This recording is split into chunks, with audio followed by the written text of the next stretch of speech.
Ajegunle. Even the name sounds like a struggle, a place where dreams are often kneaded thin by hardship. This is where Adunni's story begins, on a humid Wednesday morning, in a home patched together with rusted nails and hopeful prayers. The air she breathed was a mix of frying akara, diesel fumes, and the eternal dampness of the Lagos slums.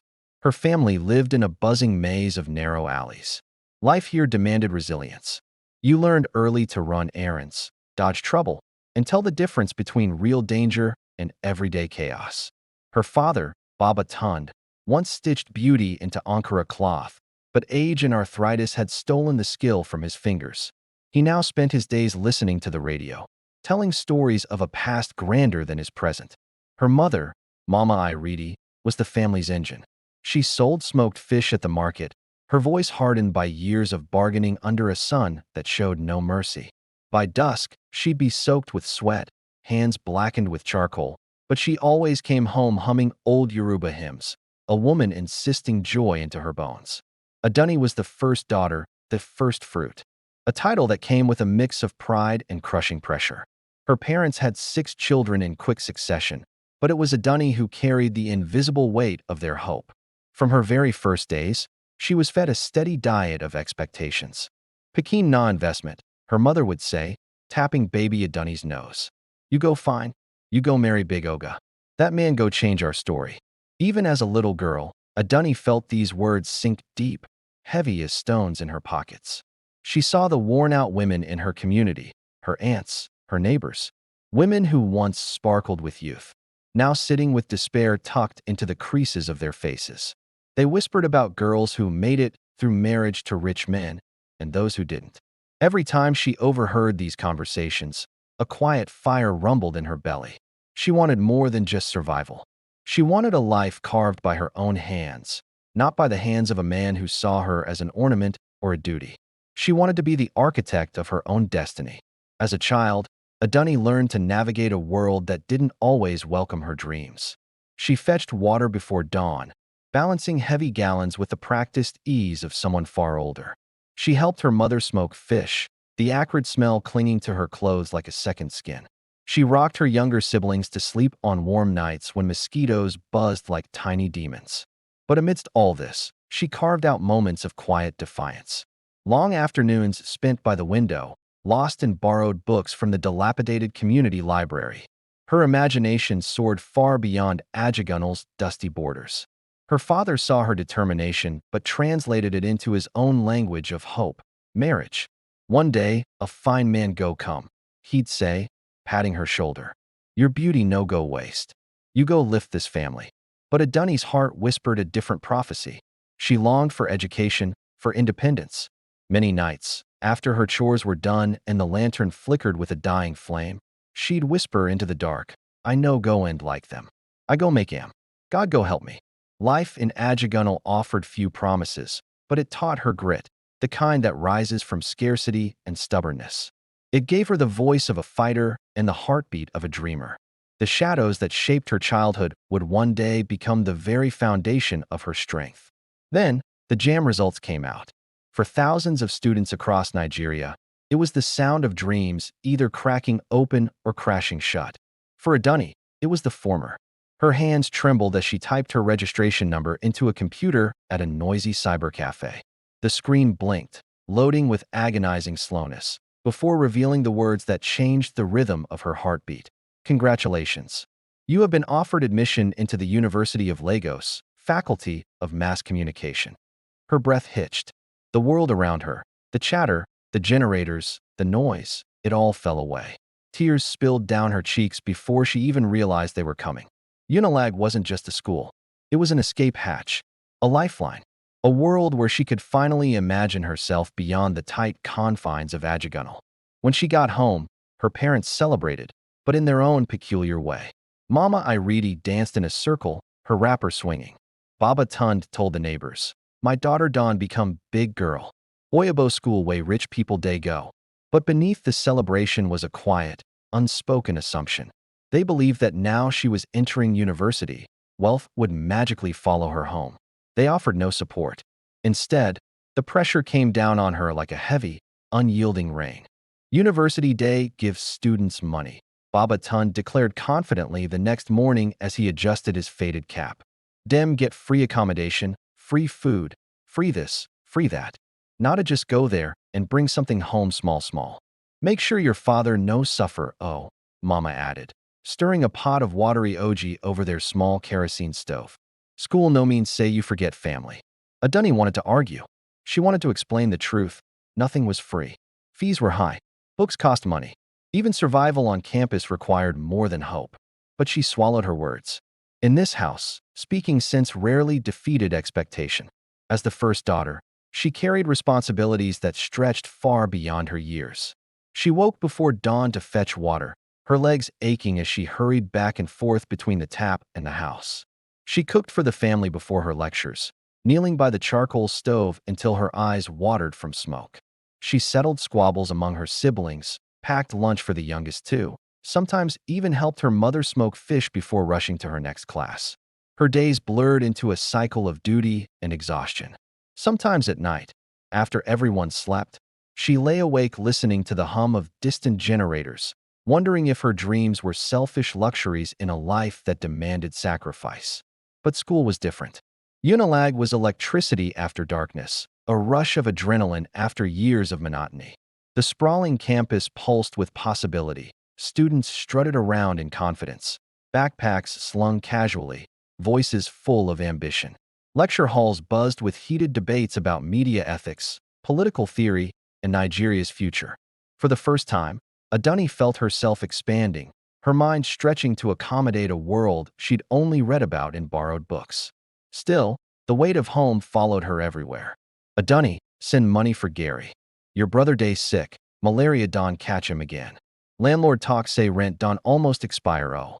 The calls came at odd hours, each one tightening the invisible rope around her chest. Every time her phone vibrated, she felt panic ripple through her. She wanted to help. She always wanted to help, but she barely had enough for herself. She arrived on campus with just 10,000 Nigerian nairas, salvaged from weeks of tutoring neighborhood children and doing menial tasks. The money evaporated quickly: registration forms, hostel dues, handouts, transportation, toiletries, food. She was left juggling hunger, classes, and guilt. Yet she pushed forward. She excelled in the first weeks, her notebooks filled with neat handwriting and her assignments submitted early. Her lecturers often paused after reading her essays, eyebrows raised in admiration. But excellence required energy she didn't have. Her responsibilities at home drained her. Her lack of money drained her. The unsolicited burdens placed on her drained her. Sometimes she sat alone on a bench under the mango trees by the Faculty of Arts, clutching her notebook and fighting back tears that came without warning. And still, she kept going. There were moments of light, friendships forming, laughter on hostel corridors, girls gossiping while braiding hair, the sound of Afrobeat thumping from nearby parties. But they were fleeting. Life tugged her back constantly. As the first daughter, she walked a tightrope, balancing expectations, survival, education, and ambition. Sometimes she feared that one slip would send her tumbling into the same abyss where so many dreams vanished without trace. But every evening, as she copied her notes by lantern light, she whispered the same prayer she'd whispered since childhood. God, I know go fall. No matter when. She clung to that hope, unaware that life was about to test the fragile strength she carried more than ever before. Sparks of ambition, expanded version. Campus life swept Adunni into its whirlwind from the moment she dragged her scuffed suitcase into Morimi Hall. The hostel corridors buzzed like a human beehive, girls laughing loudly, exchanging gossip from last night's parties, frying plantain on small kerosene stoves, or styling hair while crouched on low stools. The place smelled of body spray, hair relaxer, sweaty lecture days, and dreams too big for the cramped rooms. To Adunni, it felt like stepping into another dimension, one filled with freedom and noise and possibilities. Her room was barely large enough to fit the 4 bunks crammed into it, but it held a sense of promise she had never felt at home. As she arranged her few belongings on her bunk, 2 dresses, a faded wrapper, 2 textbooks, a pencil case, and her single pair of slippers, she felt something flare inside her. Hope, fragile but glowing. But hope alone did not buy food, or textbooks, or survival. After 2 weeks of surviving on boiled noodles and pure water sachets, reality dropped heavily on her shoulders. She needed money, and she needed it fast. Waiting for her parents to help was like waiting for Harmattan rain. Impossible. So she did what she had always done. She created a plan. One afternoon, while walking through the bustling campus market, she noticed a small stall where a woman sold beaded bracelets. Students hovered around it, paying 300 Nigerian nairas, 500 Nigerian nairas, even 700 Nigerian nairas for simple pieces. Adunni's eyes narrowed with interest. She remembered how, back in secondary school, she had once repaired her mother's broken waist beads using leftover strings and plastic beads. She had always had quick fingers, a patient touch. A spark lit up in her mind. That evening, she sat on her bunk with a notebook and began sketching designs, simple bracelets, earrings, anklets, and even phone cases she could decorate with beads or patterns. She pored over YouTube tutorials using the hostel's unreliable Wi-Fi, learning knots, patterns, and tricks. Every bead in her imagination glowed with possibility. 2 days later, she took a Danfo bus to Idamoto Market, Lagos' chaotic kingdom of commerce. The market assaulted her senses, traders shouting prices in a battle of lungs, children weaving between stalls, the smell of spices, sweat, and hot metal. Everything was loud, everything was alive, and everything was negotiable. Fine girl, buy from me. Madam, a beg reduce price now. You go like this color, original, I swear. Adunni bargained fiercely, her voice firm despite her racing heart. She managed to buy a small starter pack, beads, strings, glue, and plain phone cases, with the little money she had left. As she boarded the bus back to campus, her bag full of materials, she felt a thrill ripple through her. She was building something. Back at the hostel, she worked late into the night, threading beads by torchlight long after her roommates had fallen asleep. Her fingers stung, and her back ached, but her spirit soared. By morning, she had a small collection, bracelets in vibrant colors, anklets with tiny charms, keychains with creative patterns, and phone cases, each design carefully crafted. She scribbled a sign on cardboard. Adunni Crafts, unique vibes for your style. The next day, she found a spot under the mango tree near the Faculty of Arts, prime real estate for hustlers like her. She spread her items neatly on a piece of Ankara cloth and waited, heart thumping. Business was slow at first. Students walked past without looking. Some paused briefly, admired, but didn't buy. Others tried to bargain her items down to ridiculous amounts. But Adunni stayed patient. Her first customer, a cheerful girl with braids swinging like pendulums, bought a green beaded bracelet for 500 Nigerian nairas. Adunni almost cried from relief and pride. Wow, these are so cute. Did you make them yourself? The girl asked. Yes, Adunni said, her smile shy but glowing. Word spread slowly. A few students returned with friends. Others admired her consistency, always showing up, always cheerful, always crafting something new. Every 500 Nigerian nairas felt like a lifeline, every 1,000 Nigerian nairas a victory. She saved every kobo, writing her expenses and profits neatly in a small ledger. The book became her treasure, a symbol that she was no longer helpless. For the first time in her life, she felt the thrill of independence. Not borrowed, not begged, earned. Her business became her joy. Mornings were for sketching designs, afternoons for hawking under the mango tree, evenings for crafting by bunk light. And with every bead she strung, she felt herself weaving a new identity, one built on grit and determination. But for all the joy and drive, home remained an anchor tugging at her wrists. One evening, her mother called through a borrowed phone, her voice trembling with urgency. Adunni, Idante way you send something. Your brother no chop. Buy Gary for us. Send 5,000 Nigerian nairas. Adunni stared at her tiny profit. 5,000 Nigerian nairas was half her capital. Mummy, I never sell finish, she began. But her mother's sigh cut her off. You want make we die? Adunni sent 2,000 Nigerian nairas. The next day, her father called. Landlord day, threatened eviction. Send 3,000 Nigerian nairas. She sent it. Her capital bled out. Her stock dwindled. Her ledger, once a source of pride, began to look like a battlefield of losses and sacrifices. The spark that had once flared brilliantly flickered in the wind. But even as financial storms gathered over her, she clung stubbornly to her dream. She told herself that business was like life, sometimes slow, sometimes fast, but always worth fighting for. She didn't yet know that the battle ahead would test her in ways she could never have imagined. Cracks in the foundation, expanded version. At first, Adunni believed the challenges were temporary, just small bumps on her road to success. After all, hardship wasn't new to her. She had grown up with it like an old, stubborn neighbor. But the weeks that followed carved a deeper kind of exhaustion into her bones. Her craft business continued, but inconsistently. Some days she sold nothing. Some days she made only 300 Nigerian nairas profit. On good days, she made enough to eat twice. But as home's demands grew louder and more frequent, her little enterprise began gasping for air. It was during these weeks that the first cracks appeared. The weight of two worlds. Lectures grew tougher as the semester advanced. Mass communication was not the easy, glamorous course outsiders imagined. There were theory-heavy modules, research papers, news writing drills, and group projects that required constant availability. Her lecturers, strict and precise, tolerated no excuses.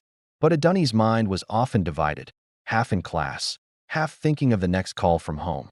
Sometimes, while her classmates passionately debated the ethics of reality TV or the influence of media on elections, she found herself staring at her notebook, unable to focus. Her pen hovered. Her mind drifted. Her heart tightened with anxiety. Her grades slipped slowly, almost imperceptibly at first. An A became a B became a C. Soon, she struggled to keep up with assignments.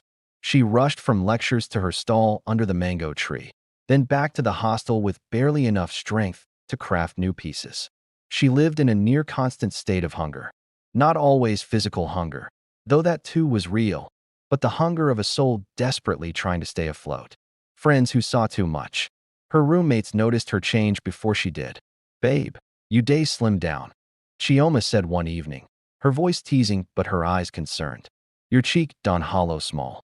Adunni forced a smile. "Stress. I day fine." Funk, lounging on her bunk while painting her toenails, raised an eyebrow. "Stop that nonsense talk. You know day fine. You day drown." They often invited her to join them for meals, but pride held her back. She didn't want pity. She didn't want to be the girl everyone whispered about. But nights didn't lie. They saw her returning late, eyelids heavy, shoulders drooping. They heard her stomach growl embarrassingly through the thin silence. They watched her struggle to stretch a single loaf of bread across 3 meals. One night, after noticing her trembling from hunger, Chioma quietly pushed a plate of jollof rice toward her. "Eat," she said. Not a request, a command. Adunni's pride cracked. She ate. She cried quietly after they slept. Life tightens its grip. Her phone became a source of dread. "Mama, send 2,000 Nigerian nairas. Your sister need pad. Alibaba, doctor say I need scan. Send money." "Mama again, no rice in the house. Do something." Sometimes the messages came back to back, one while she was responding to another. Each one landed like a stone on her chest. She stopped opening them immediately. She stopped answering some calls. She turned her notifications off entirely. But the silence didn't stop the guilt. Every step she took around campus felt heavy. Every laugh from carefree students stung her. She envied how light their lives seemed, how they talked about crushes, tests, hair appointments, upcoming parties. Her own world was a spinning wheel of worry. Then came the breaking point. The day everything collapsed. One scorching afternoon, after missing breakfast and lunch, she fainted in class. Not dramatically, no cinematic fall or screamed. Her vision simply went dark at the edges, her ears rang, and the next thing she knew, she was lying on the floor with a lecturer shouting for air and students crowding around her. When she regained consciousness, embarrassment burned hotter than the sun. She insisted she was fine. She refused to go to the clinic. She staggered to her feet, picked up her bag, and walked out of the hall with what dignity she could salvage. The moment she reached outside, she sat on a bench and cried silently, tears falling faster than she could wipe them. She wasn't crying because she fainted. She cried because she knew why she fainted, and because she knew she couldn't keep pretending she would somehow make it without help. The offer returns. That evening, Chioma and Funk sat her down again, firm this time, not gentle. "Babe, see your life," Funk said bluntly, fainting up and down like person way no get home. Chioma added softly, "We no day judge you. Life no equal for everybody." Some of us know come from rich homes. Some of us know fit wait for destiny. Sometimes you gats push destiny small. Adunni looked at them, really looked. Their hair was always neatly done. Their clothes were stylish. Their bags were original. Their skin glowed. Their fees were always paid. Their accounts never froze. These girls weren't living the life of people who suffered. Una day do am? She asked quietly. The room went still. Chioma looked down at her nails. Funk exhaled smoke from her lips, eyes fixed on the ceiling. Neither denied it. Neither confirmed it. But the silence was the answer. Funk finally spoke, voice surprisingly soft. Listen, nobody go force you. But you need to hear truth. If you keep going like this, school go swallow you. You fit drop out. You fit break. You no deserve that. Chioma reached for her hand. If you ever decide you ready, I go introduce you to someone. Clean. Safe. Not top guys. No rough play.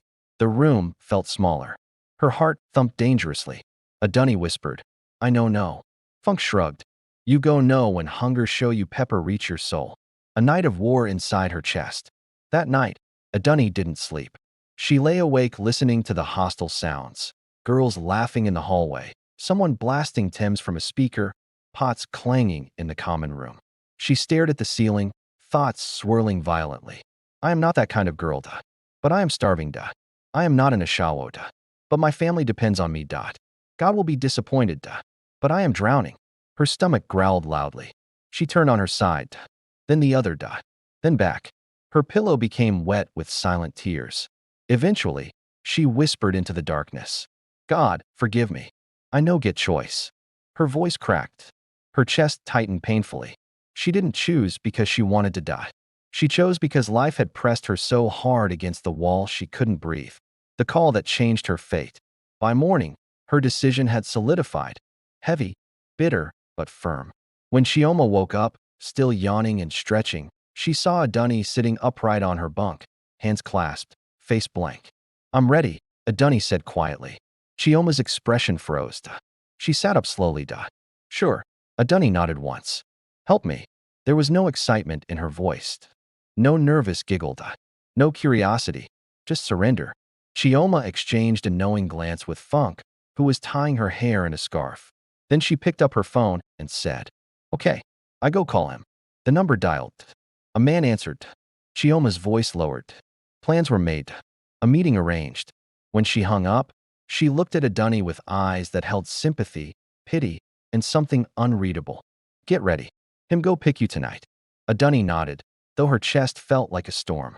She stood up, walked to the mirror, and stared at herself. Her tired eyes, hollow cheeks, dry lips, and trembling fingers.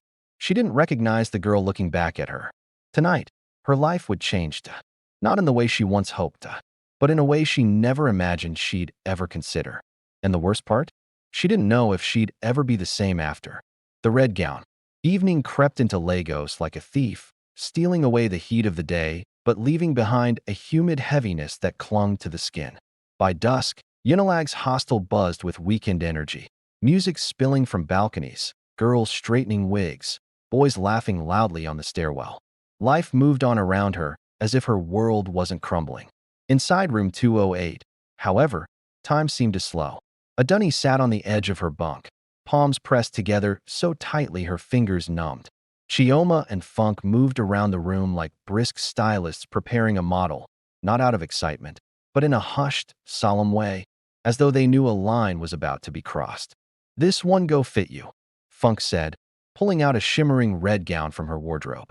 It caught the light like fire. Sleeveless, body-hugging, daring. Too daring. Adunni's breath hitched. I never were this kind before. You go fine, Chioma assured her. Sometimes confidence not cloth on its own. She didn't feel confident. She didn't feel fine. She felt like she was being prepared for sacrifice. The transformation. The gown slid over her body like liquid heat, hugging every dip and curve. Chioma pinned her hair into loose waves that framed her face. Funk dusted her cheeks with powder, added gloss to her lips, and darkened her eyelids with smoky strokes. You be goddess, Funk murmured. Adunni looked in the mirror. She didn't see a goddess. She saw a stranger. A beautiful one, yes, but hollow.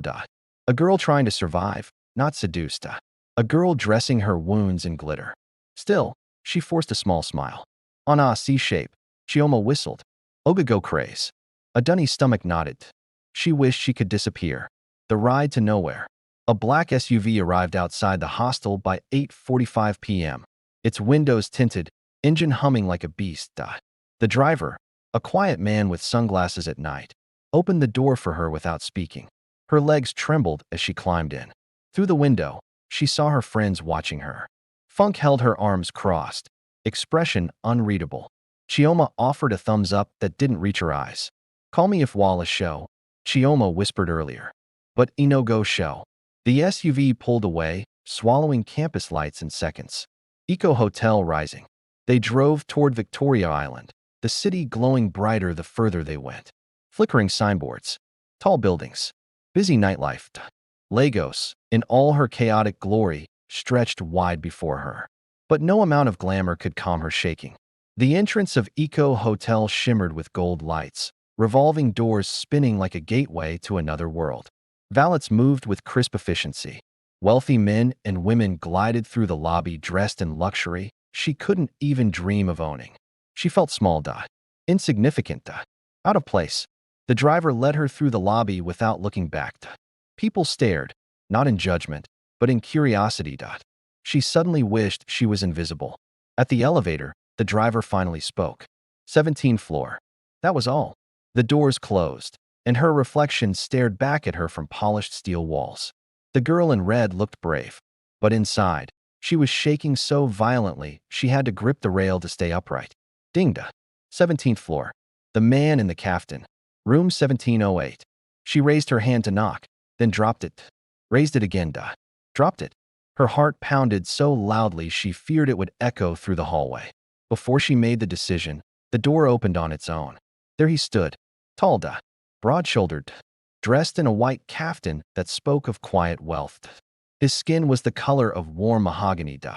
Silver strands brushed the edges of his hair. His beard was groomed to precision. His cologne, oud and spices, wrapped around her like warm smoke. His eyes swept over her slowly, not lecherously, but with a knowing appreciation. You're even more stunning than they said. His voice was a low rumble, smooth, confident. He extended a hand. I'm Adewale. Her throat dried. I'm Adunni. Beautiful name, he said, stepping aside for her to enter. The suite glowed with soft lighting, gold lamps, plush furniture, a king-sized bed draped in silk. A tray of fruits and champagne sat on a polished table. The air conditioning hummed gently, a stark contrast to the heat she felt under her skin. He poured her a drink, something sparkling. Relax, he said. Tonight, you're safe. Safe, a word she hadn't felt in months. She sipped the drink. It tasted like pineapple and fire. He talked about business, Lagos nightlife, the party downstairs. He asked about her studies, her dreams, her family. She couldn't understand why. He seemed kind, disarming, gentle, older, yes, but not cruel. Maybe this wouldn't be as bad as she feared. But beneath the softness, something about him felt ancient, powerful, too powerful. She ignored the warning in her gut. The moment that passed the point of return. Eventually, the talking slowed. The music played softly in the background.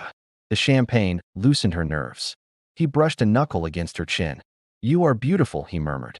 Her breath trembled. He kissed her. Slow, skillful, patient. She froze at first, then let herself be carried by the moment, because stopping now felt impossible. One kiss became two, two became more. Before she knew it, he led her to the bed. Her heart screamed no. Her body whispered you have no choice. When he undressed her, she felt cold, exposed, and fragile. Are you sure, he asked. She nodded, though the fear in her eyes told another story. The first touch was gentle. The first pain was sharp. The first tear slipped before she could stop it. He didn't notice. Or maybe he did and pretended not to. There was blood. A stain on a pristine white handkerchief. He paused. Something flickered in his eyes. Satisfaction, hunger, triumph? She didn't understand it. Not until later. But the moment his expression changed, some part of her spirit shivered. The rest was a blur of discomfort, sweat, bruised thighs, and forced breaths. When it was over, he handed her a bundle of cash so thick it didn't seem real. 500,000 Nigerian nairas. Her hands shook as she accepted it. "For my queen," he said softly. She forced a smile. But as she walked back into the night, money in her bag and pain between her legs, the weight of what she had done settled on her like a shroud. She didn't know that the worst was yet to come, that tonight's decision would rewrite her destiny, that the man in the caftan carried secrets darker than oil. For now, she clutched the money like salvation, not knowing it was the beginning of her undoing. The price of escape. The city of Lagos never sleeps, and tonight it hummed like a predator around Adunni. She returned to Unilag feeling lighter in her wallet, but heavier in her heart. The 500,000 Nigerian nairas felt like a lifeline at first, a sudden windfall that could pay off debts, cover fees, and keep her family fed for months. But as she walked back to Morimi Hall under flickering streetlights, each step reminded her that money could not erase what had happened. Her legs ached. Her mind buzzed with shame, guilt, and exhaustion. The red gown she had returned to Funk's wardrobe still burned in her memory, its silky warmth now a symbol of compromise. The euphoria and the guilt. Back in the hostel, her friends were waiting. "Girl, see money," Chioma cheered, holding up her own modest haul from the party. Nigerian Naira 80,000. Funk had 120,000 Nigerian Nairas. Adunni's bundle dwarfed both amounts. Chioma's eyes widened. "Who be that, Oga?" "Just luck," Adunni muttered, counting the notes. She could feel the weight of each one pressing into her palm. For a moment, it was intoxicating, freedom she had never imagined. But when the adrenaline faded, shame seeped in. "God, forgive me, I never wanted this. I had no choice, or did I?" The hostel room that had once felt like a sanctuary now felt like a cell. Every note of laughter from her roommates, every thump from music outside, reminded her of the secret she carried. She couldn't eat. She couldn't sleep. She lay on her bunk, staring at the ceiling, mind replaying every detail. Every kiss, every touch, every bruise. The family relief. The next morning, she wired 200,000 Nigerian Nairas home. 50,000 Nigerian Nairas went to her father's clinic bills. 80,000 Nigerian Nairas to her mother for the stall repairs and groceries. 70,000 Nigerian Nairas for her siblings' school fees and small comforts. Her mother's voice trembled over the phone. "God bless you, my daughter. You be blessing. Na God day protect you." Adunni closed her eyes. She wanted to cry for joy, but the tears were tangled with grief and guilt. She had provided for her family, finally, undeniably, but at what cost? The first signs of illness. For a week, she basked in the illusion of control. Her finances were temporarily secure, her family temporarily happy. Then it started, a dull ache in her lower abdomen, almost like menstrual cramps at first. She dismissed it, blaming stress, fatigue, or perhaps the bad food she had eaten. But over the next few days, the pain worsened. By the 7th day, she doubled over in her hostel bathroom, clutching her stomach. A thick, foul discharge stained her underwear and the red gown she had worn the night of the party. Her stomach turned. She felt heat rise to her cheeks, not from embarrassment, but from fear. What is happening to me? She bought thick overnight pads, layering them as armor against the relentless flow. She cleaned herself obsessively, desperate to contain the shame. Lectures became unbearable. Sitting in class, she shifted constantly, trying to hide the smell, the stains, the evidence of what she could not undo. She felt herself disappearing, not into invisibility, but into sickness. A cry for help. Finally, she could no longer hide it. During a humid afternoon, she collapsed mid-conversation with Chioma, whispering hoarsely, "Something day wrong down there." Her friends' faces drained of color. Chioma grabbed her arm. Funk guided her toward a cab. "Which Oga?" Funk demanded, eyes wide with fear. "Describe Am." Adunni told them everything. The party, the suite, the red gown, the money. Her voice shook, fragments of memory falling out like broken glass. Recognition dawned like dread. Chioma whispered, "Otumba Adewale? Jesus, that man no be ordinary. Dem say e day do blood money. Virgin blood, na the strongest juju. He take that cloth go shrine, tie your destiny to him." Funk's hand shook as she helped Adunni into the cab. "We here say e day hunt fine girls like trophies. You no tell us you be virgin." The hospital hell. The cab raced toward Lagos University Teaching Hospital, LUTH. White walls swallowed her whole. Nurses and doctors moved around like distant stars, their voices sharp, their questions rapid. Tests, swabs, ultrasounds, blood work. Injections that stung veins like fire. Antibiotics, antifungals, cocktails for imagined infections. Every naira she had saved evaporated. 150,000 Nigerian nairas disappeared in days. 200,000 Nigerian nairas more vanished in relentless pursuit of diagnosis. Doctors shook their heads. Vitals stable. No PID. No STI. Scans clean. You fine, but rest, hydrate. And yet, the abscess poured on, a river eroding her from within. Adunni lay in the ward, staring at peeling ceilings, despair settling like lead. "I don't die," she whispered. "All for money. Mummy go kill me if she know." A hand of hope. Late at night, fevered and weak, she called Pastor Emmanuel, her family's shepherd back in Ajegunle. She poured out her confession, fragmented and trembling. Silence followed. Then his voice, steady and ancient. "Child, the blood of Jesus speaks better things. Come home. We fight spiritual." She discharged herself. Every pothole on the bus home was agony. Every bump pressed the memory deeper into her soul. By the time she arrived, Pastor Emmanuel was waiting, his office filled with dog-eared Bibles and faded prayer banners. He listened, anointing her forehead with olive-scented oil. "This na attack from the pit," he declared. "Witchcraft from blood ritual, be dismantled in Jesus' name. Fast 3 days, water only. Join midnight cry tonight." Adunni nodded, tears carving tracks down her cheeks. For the first time in weeks, she felt hope. Midnight fire. Ajegunle was quiet, almost unnervingly so, when Adunni arrived. The streets she had run through as a child now seemed narrower, darker, holding secrets she had never dared to confront.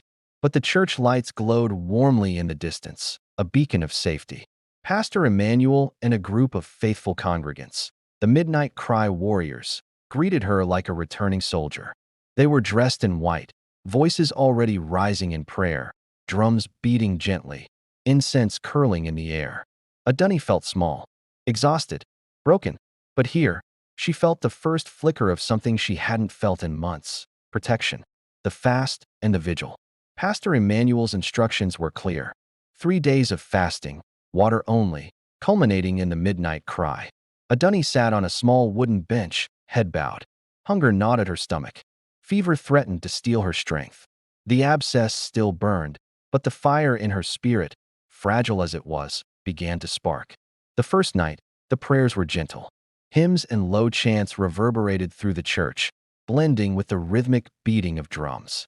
Hands were laid on her shoulders, eyes closed in unison. The second night, the prayers intensified. Pastor Emmanuel called for confessions, repentance, and declarations against every altar of affliction. Adunni repeated the words, each syllable a weapon, each chant a shield. By the third night, the atmosphere shifted. It was no longer just prayer. It was warfare.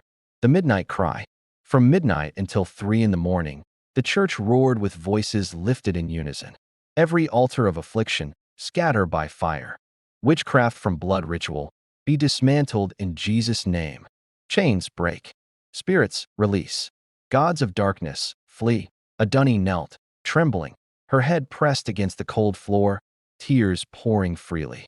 Sweat mingled with fever, but she continued. Her entire body shook with a force that was both physical and spiritual. For the first time, she felt like she was not alone in the battle. Hands pressed against her back, voices chanting beside her. She was part of something larger than herself, a force that could combat the darkness that had touched her life. The message. At 2:30 a.m., a deacon burst into the church, phone in hand, shouting over the roar of the congregation. "Pastor, news day hot. Otumba Adewale Don Kpai dead. Car crash for 3rd Mainland Bridge. Dem say day rush go another ritual, driver lose control. Body scatter like confetti." Gasps filled the church. Adunni froze, breath caught in her throat. Pastor Emmanuel lifted his hands, eyes shining with fervor. "See power of the living God. The chains are broken. The covenant has been destroyed. Your freedom is manifest." Adunni's body trembled. For the first time in weeks, the abscess ceased its relentless flow. She felt warmth unfurl inside her, a release of tension, fear, and pain. She looked down at herself. Her body, once a battlefield, now breathed freely. The congregation erupted in praise. Drums, claps, and voices created a symphony of victory. Tears streamed down her cheeks as she whispered, "Thank you, Jehovah." The aftermath. For days afterward, Adunni rested. Her strength returned slowly. The sickness that had ravaged her body ebbed. Her parents, though unaware of the details, noticed her renewed vigor. Her mother fussed over her like she had never done before. Her father's constant demands softened, replaced with cautious pride. Chioma and Funk called, but Adunni was distant. She needed time. The siren song of parties, easy money, and flashy gas no longer held power over her. She was determined to reclaim her life, on her terms, not someone else's. For the first time, she understood something profound. Survival wasn't just about money. It was about integrity, faith, and the courage to rebuild from ashes. Adunni began to plan, not just for school, but for her life. Every decision from now on would be deliberate, measured, and free from coercion. Rebuilding from ashes. The days after the midnight cry were a strange blend of relief and lingering caution. Adunni returned to Unilag with a renewed spirit, but the streets, the campus, and even her hostel room seemed smaller somehow. She had survived the darkest storm of her life, but she knew the rebuilding would be harder than anything she had faced before. Her body had healed, but her spirit still carried faint echoes of fear and shame. She was determined that her mistakes would not define her future. She refused to allow her past, as harrowing as it was, to dictate her destiny. Back to campus life. Adunni's first step was to re-establish her rhythm in school. Lectures no longer blurred into exhaustion. She approached each class with focus and intention. She reviewed notes she had neglected, attended tutorials, and sought help when needed.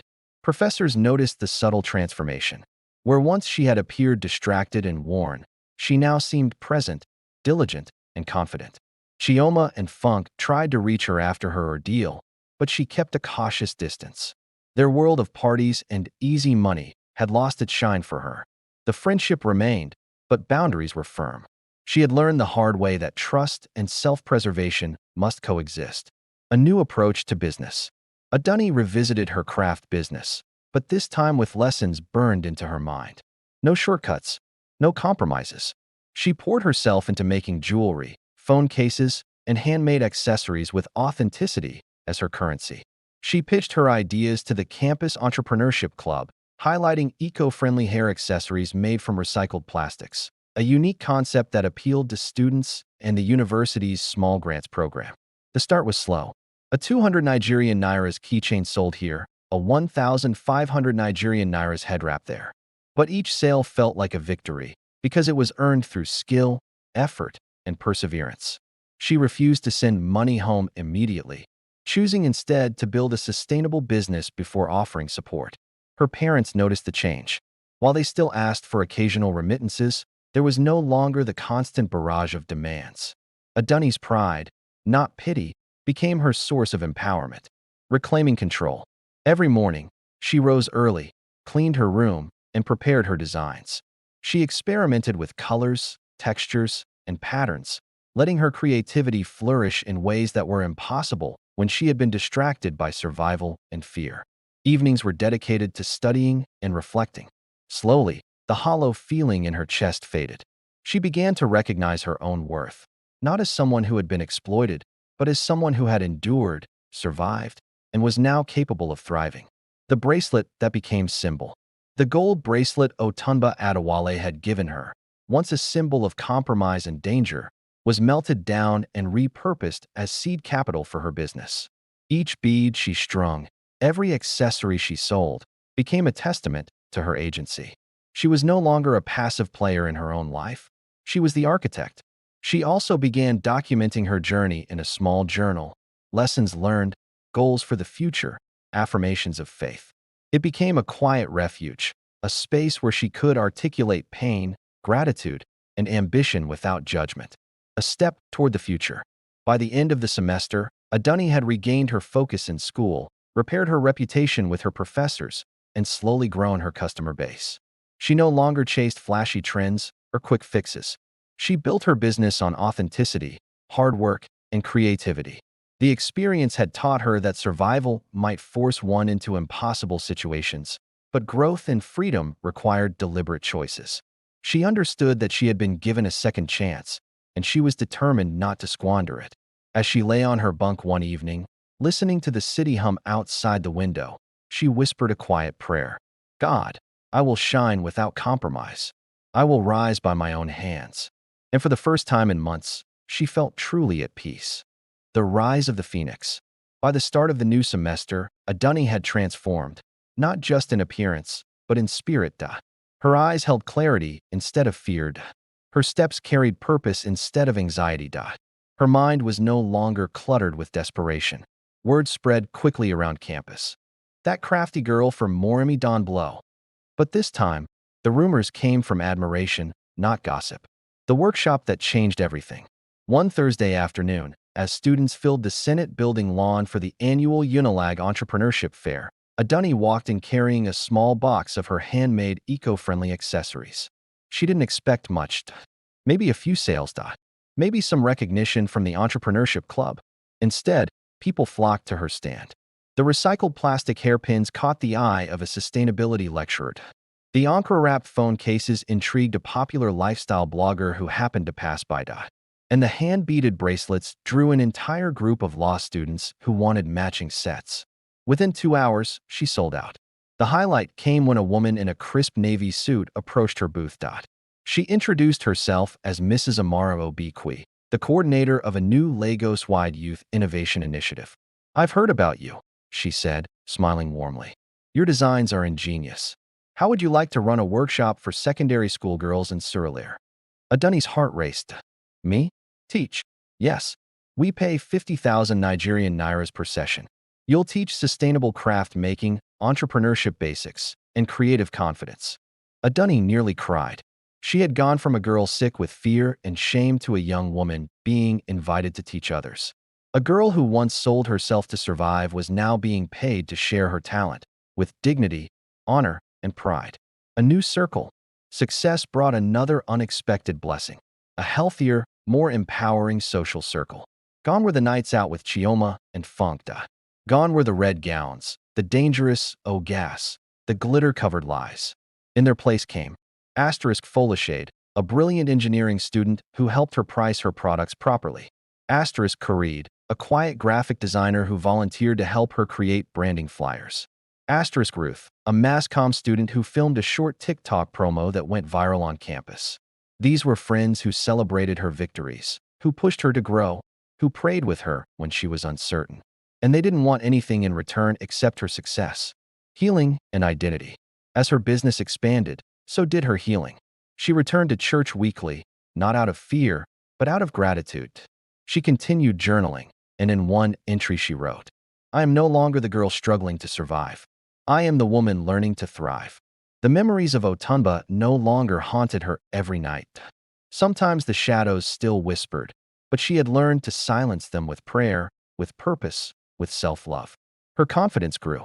She began applying for grants, competitions, and even recorded videos sharing her journey of rising from trauma. She did not reveal the details of what happened, but her audience felt the power in her voice. They saw the strength behind her smile. Recognition. A month later, her phone buzzed with an email. Subject, congratulations. You have been selected as a finalist for the Lagos Youth Innovators Award. She stared at the screen, trembling. Her project, Eco Beauty by Adunni, had been recognized by one of the biggest youth innovation bodies in the state. The award ceremony would be televised. Winners would receive mentorship, funding, and national recognition. For a moment, she sat frozen on her bunk, overwhelmed. The same girl who had once cried in the dark of Moremi Hall, fearing she would die from a mysterious illness caused by a wicked man, was now being celebrated for her innovation, strength, and resilience. She folded her hands, tears sparkling. God, you turned ashes into beauty. You turned shame into testimony. A door opens. That night, as Lagos glowed outside her window, Adunni made a vow. She would win this award. She would expand her business. She would empower other girls. She would rewrite her story, not as a victim, but as a phoenix rising from fire. With renewed determination, she got to work preparing her proposal, unaware that the biggest transformation of her life was just around the corner. Spotlight and shadows. The Lagos Youth Innovators Award ceremony was held at a grand hall in Victoria Island. The building sparkled under neon lights, a symbol of wealth, power, and opportunity, the very world Adunni had once feared and almost traded her dignity to enter. She stepped inside, clutching her portfolio and wearing a modest but elegant green Ankara dress she had sewn herself. Her hands trembled, but her back was straight. Every step felt like reclaiming territory she had once abandoned. The spotlight. Her name was called. Adunni walked to the stage under applause, feeling the heat of hundreds of eyes on her. Flashbulbs clicked. Cameras whirred. Reporters scribbled furiously. For a brief moment, she felt the old fear, tiny but insistent, whispering in her ear. What if they know what you did? What if they see the shame? Then she remembered the midnight prayers, the church vigil, the fasts. She remembered survival, courage, and choice. And she walked on. Recognition and praise. When she presented her project, Eco Beauty by Adunni, her voice was steady. She spoke about sustainability, creativity, and empowering young girls to build their own businesses. She didn't mention her past. It wasn't necessary. The power of her story was in her resilience and vision. By the time she finished, the room erupted in applause. Judges nodded in approval. Sponsors whispered excitedly. She felt lightheaded, not from nerves, but from triumph. When the announcement came later that night, she did not win first place, but she received a special mentorship award, which included startup funding and one-on-one guidance from established female entrepreneurs. For Adunni, this was more than an award. It was a door, one she had never imagined opening, now swinging wide in her favor. Old shadows resurface. After the ceremony, as she exited into the humid Lagos night, she felt a presence, calm, measured, and unsettling. A man in a tailored suit approached. Not aggressive, not loud, but deliberate. Adunni, he said, bowing slightly. I've been watching your progress. Her pulse quickened. Something in the back of her mind whispered. Who is this? I am Mr. Oladipo, he continued. I run a network for young entrepreneurs. I think your project has immense potential. I'd like to meet for a formal discussion. She nodded cautiously, sensing opportunity. But later, lying on her bunk, the old fear gnawed at her. Is this another chance or a trap? For a moment, she remembered Otunba Adewale, the red gown, the sweet, the blood-stained handkerchief. The memory made her shiver. She had rebuilt her life, but some shadows never fully leave. Yet she knew something crucial had changed. She would no longer walk blindly. She had survived once. She would survive again, but this time, she would dictate the terms. A friend and a confidant. Back at her dorm, she received a text from Folashade, the engineering student who had helped her with pricing and logistics. Girl, you killed it tonight. Let's celebrate tomorrow. I have ideas for scaling Eco Beauty. Adunni smiled, realizing that some people were anchors, not anchors of expectation, but of support. She replied eagerly, feeling a flicker of excitement and hope. For the first time, she believed she could have a life where her choices were guided by her dreams, not desperation. A glimpse of love. As she prepared for bed, she thought of Mr. Oladipo's words. His calm confidence and interest in her project sparked something she had not expected. Curiosity, perhaps even trust. She reminded herself, business first, heart later. The past had taught her hard lessons about desire, manipulation, and survival. She would not repeat them. Adunni's eyes closed, but her mind raced. Lagos pulsed outside her window, alive with possibility. She had been through hell, but tonight, she felt she could finally begin to fly. Expansion and temptation. The weeks following the award were a whirlwind. Adunni's small dorm room operation began to transform into a proper business. Orders multiplied, and she enlisted Folashade, Khalid, and Ruth as her unofficial team. Her designs, infused with creativity and sustainability, attracted attention not just on campus but across Lagos. She rented a small shop in Yaba, a bright space with shelves for jewelry, accessories, and eco-friendly hair products. The rent was high, the customers demanding, and the workload relentless. But Adunni embraced it with determination. Every thread she wove, every phone case she sold, was a statement. She was reclaiming her life on her own terms. Mentorship and growth. Mr. Oladipo kept his promise. He arranged weekly mentorship sessions, teaching her about branding, scaling a business, and networking with influential entrepreneurs. Adunni soaked it all in, eager and disciplined. One afternoon, during a session in his sleek Victoria Island office, he said, "Adunni, your creativity is your weapon. But Lagos is full of people who will try to distract you from your mission. Keep your eyes on the prize." She nodded, though inside, she felt the old wariness stirring. There was no charm, no manipulation, yet the memory of past predators lingered like a shadow she couldn't shake. Temptations of the past.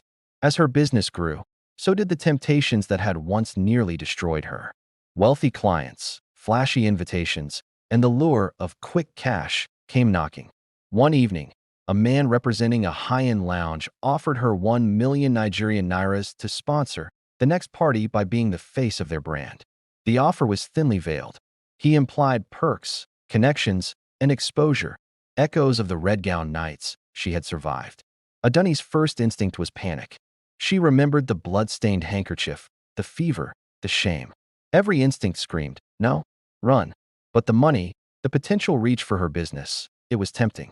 She closed her eyes and breathed deeply. For the first time, she realized she could say no and still survive. Her choices were no longer dictated by desperation, but by principle. A victory in discipline. The next day, she refused the offer politely but firmly. She redirected the man to her store, inviting him to collaborate professionally instead. It was a small victory, but significant. She felt a surge of pride. She was no longer the girl who traded her body for survival. She was now Adunni, the entrepreneur, the creator, the strategist. Her team noticed her renewed focus. Folashade said with a grin, "I like the way you handle your life now. Nah, boss energy day your veins." Adunni laughed softly. Yes, she thought. Boss energy. Balancing dreams and responsibilities. Despite her success, life wasn't easy. Tuition fees, family demands, and hostile responsibilities still pressed upon her. She managed them carefully, using her earnings strategically. Every naira was accounted for. Every decision weighed. She discovered that independence wasn't just about wealth. It was about control, control over her body, her time, her choices, her future.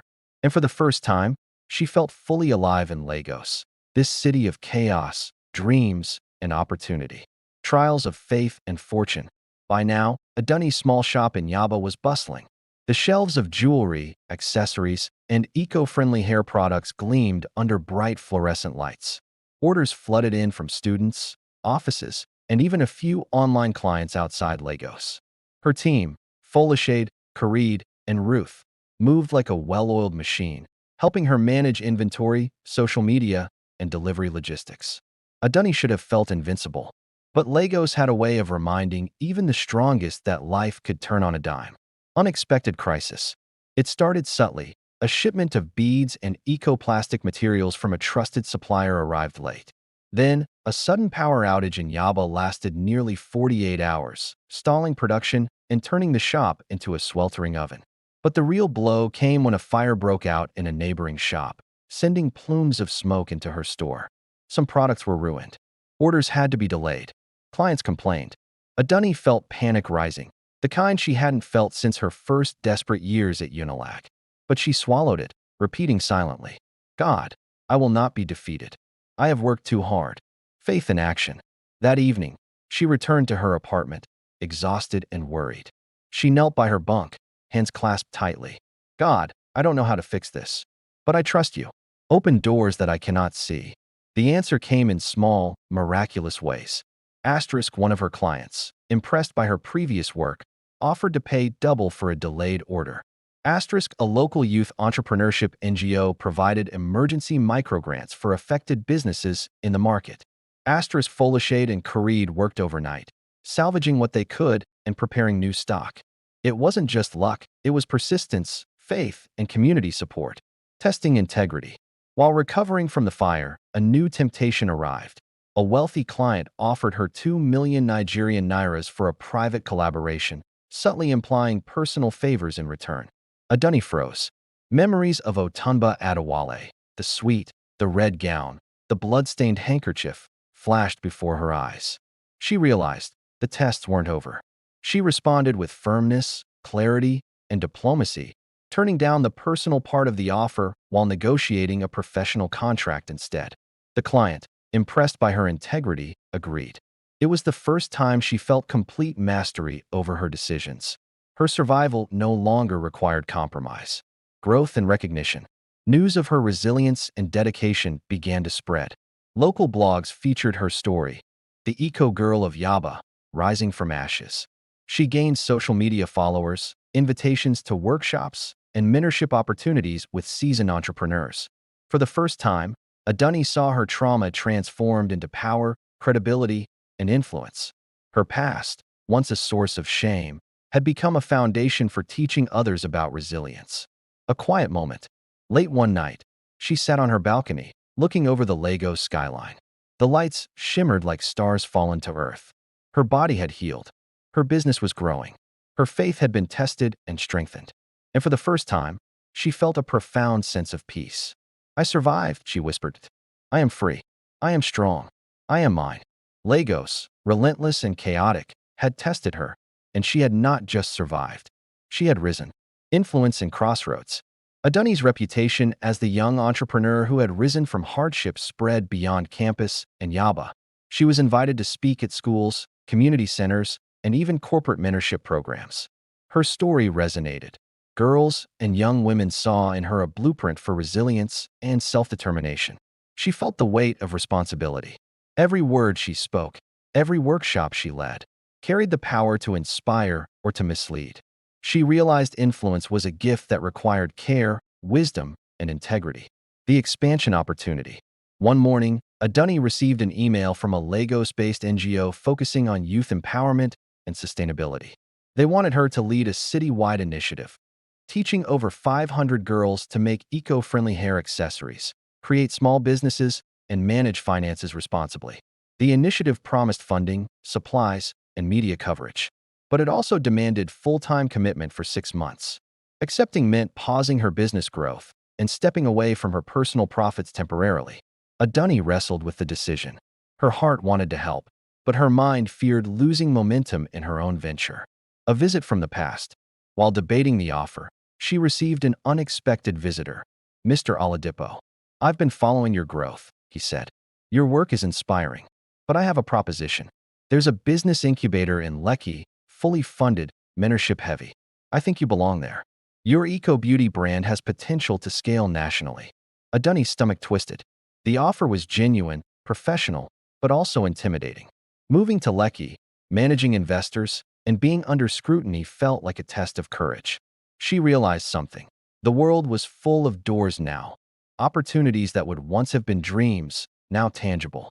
The fear wasn't the world itself, but whether she could step through without losing herself. A personal challenge. Amid professional growth, her heart began to stir as well. She met a young journalist, Tund, while giving a talk at a school in Surulere.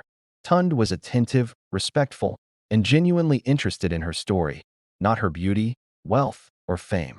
For the first time, she felt the possibility of love without compromise. But caution stayed her steps.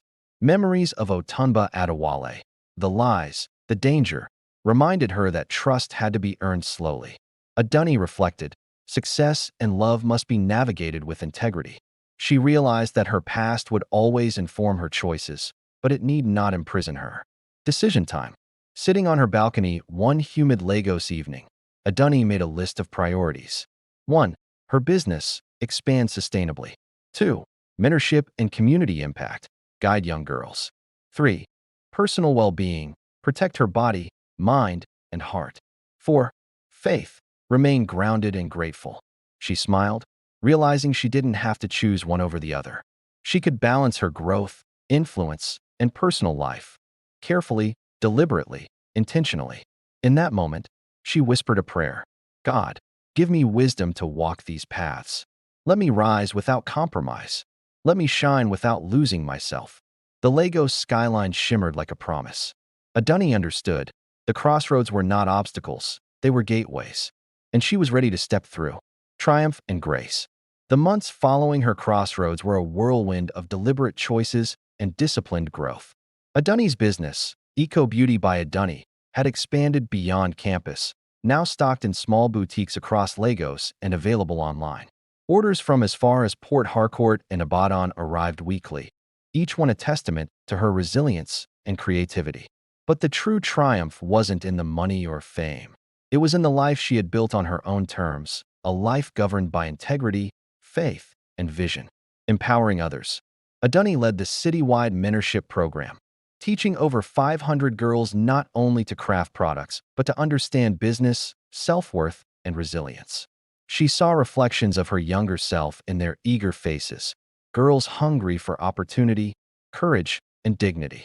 One of her ments, a shy 16-year-old named Saad, reminded her vividly of herself at Moremi Hall, tentative, exhausted, and wary of the world. Adunni took her under her wing, guiding her step by step. "You can rise without compromise," she told Saad, her voice steadied. "Your dreams are your own. Protect them, nurture them, and the world will follow." Professional recognition. Her work caught the attention of national media. She was featured in Lagos lifestyle magazines, on local TV, and in podcasts highlighting youth entrepreneurship and female empowerment.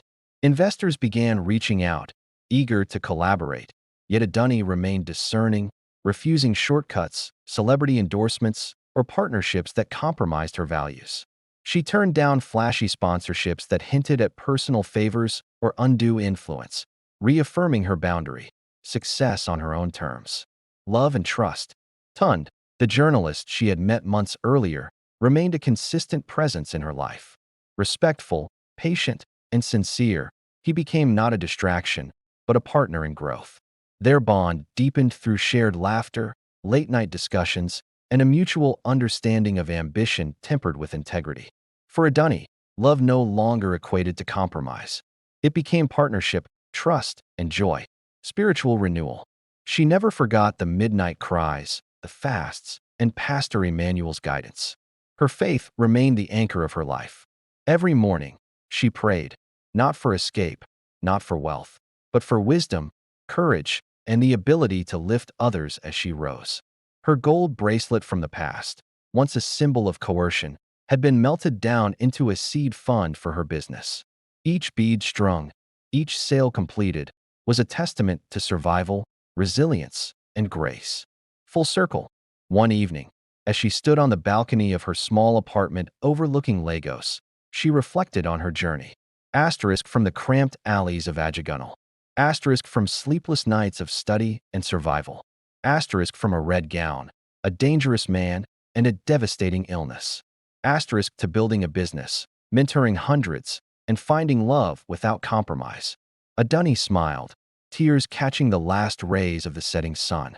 The city hummed below, relentless, vibrant, and full of possibility.